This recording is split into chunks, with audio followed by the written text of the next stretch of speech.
Merab was never supposed to be in these parts of the desert, but he ignored all the warnings and even threats from the government. And when he found what was hidden below the sand here, he quickly understood why this was restricted territory. He never expected to find a town all the way out here, but the government was going to make sure that this discovery would have major consequences for Merab. Merab knew that he was in deep trouble. He was handcuffed in the back of a truck with a bag over his head after government officials had found him and dragged him away from the strange town he discovered. He was still completely blown away by his discovery. There were seemingly so many apartments down there, and he was sure that almost nobody in the world knew anything about them. But why? Why was the government going to such lengths to keep this all a secret? Merab would find that out soon enough, because when he was finally confronted by the reality of his discovery, Merab ended up wishing that he never set foot in the desert.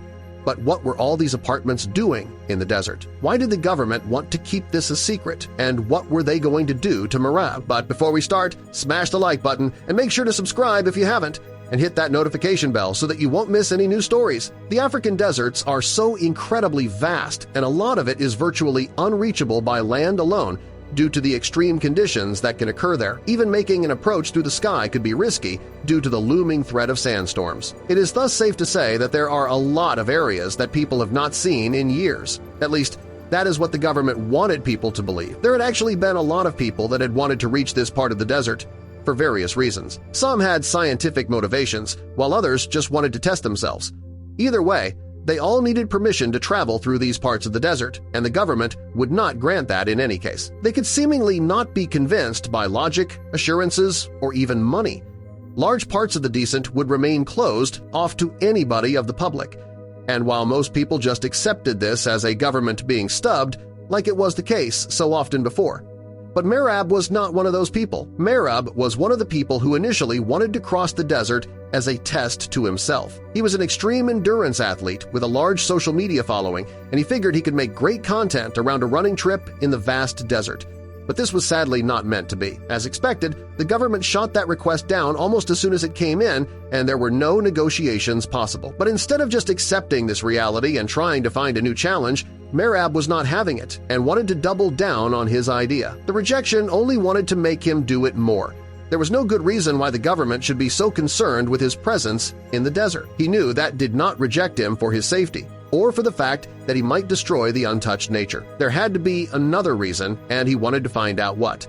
Merab knew that he would not get permission, but he also knew that it was also not like all edges of the desert were completely controlled or protected. You were not allowed to come there, but it was not like they were going to stop him. And so he decided to take a plane ride south. Merab had carefully planned out what route he was going to walk, and mainly where he was going to start and stop. He wanted to be as far away from any town, village, or settlement.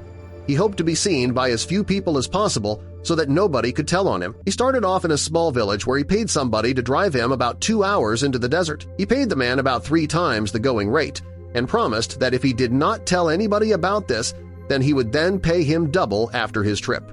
Of course, the man agreed wholeheartedly, and now Merab could finally start the biggest adventure of his life. And it was even more exciting and tense because he was not even allowed to be there.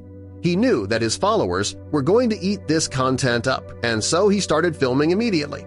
And sure enough, the views were starting to pour. During the first 4 days of the journey, Merab was starting to be one of the biggest draws on Twitch, and the amount of new followers and viewers he was getting was unlike anything he had seen before. He really thought that he was going to make his career like this, and in those first couple of days, the journey itself was also going relatively easy. Merab was really well trained, so long walks in the harsh conditions were not really bothering him, but it had to be said, he had also gotten quite lucky with the weather so far. It had all been relatively quiet in the desert.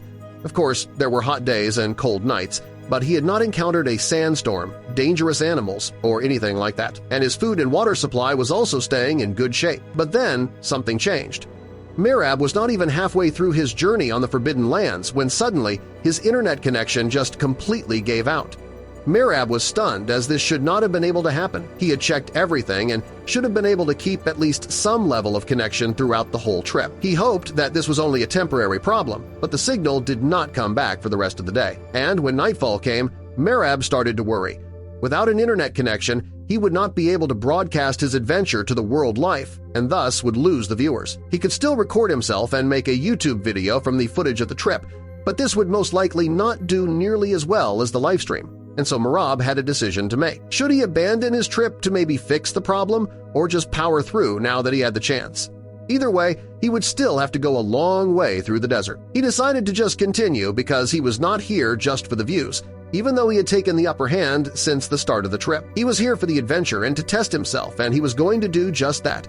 But he was about to run into a much bigger obstacle than the loss of Wi-Fi. Halfway through the next day's walk, Merab was still actively recording himself and his progress, but without his wife, he was not able to broadcast it live. But because he was so fixated on his camera, he almost did not see that he was nearly stepping into some sort of ravine that appeared in front of him out of seemingly nowhere. His foot was already hovering over the edge, and he only realized just in. Merab immediately let himself fall backward out of pure shock and landed in the sand. But the shock also made him drop his camera, and it sadly rolled off the edge of the ravine. It took a few seconds before Merab heard the impact of the equipment hitting any kind of hard surface. His only thought at the time was that he was so happy that he was not at the bottom with his camera right now.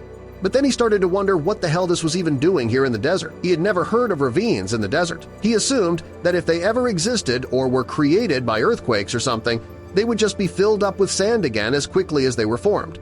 But that was clearly not the case here. And as Merab stood up and looked over the desert ahead of him, his eyes suddenly started to go very wide. There was not just one ravine he saw, there were dozens of them, if not hundreds. All were very slim, but from this angle, they were very visible. What the hell was going on here? Merab carefully made his way to the edge of the ravine and tried to have a peek down. He expected to just see split-open stone and ground, or maybe even a secret river or something. His mind was open to nearly all of the possibilities, but not to what he actually encountered there. Merab could simply not believe what his eyes were telling him. Maybe this was one of the Fata Morganas that he heard about, but everything seemed as real as it could possibly be. Besides, the sides of these ravines were small apartments. He even saw a road on the ground down there. The only things seemingly missing here are the people. The appointments and streets all seemed to be abandoned, or maybe nobody had ever even lived there at all. Merab started to look around to see if there was a way down there, but so far he did not see anything. And suddenly, time started to become of the essence. Out of the corner of his eyes, Merab spotted multiple vehicles approaching him at very high speeds, and when they got close enough, Merab could see that they were government vehicles. They were clearly here to arrest him, and they would have every right to, as he was in forbidden territory. The government was building affordable houses here, but needed to keep it a secret to prevent people from coming and causing problems. When Merab was arrested, the government officials told him that he was never supposed to see this. They were working on affordable apartments out here for less fortunate people. The areas were free to build in for them, and they built them underground to protect from the elements. But they were nowhere near finished, and we needed to keep them a secret to prevent a run on these houses and the potential of looters or squatters. That is why Merab promised to never reveal the location of the city.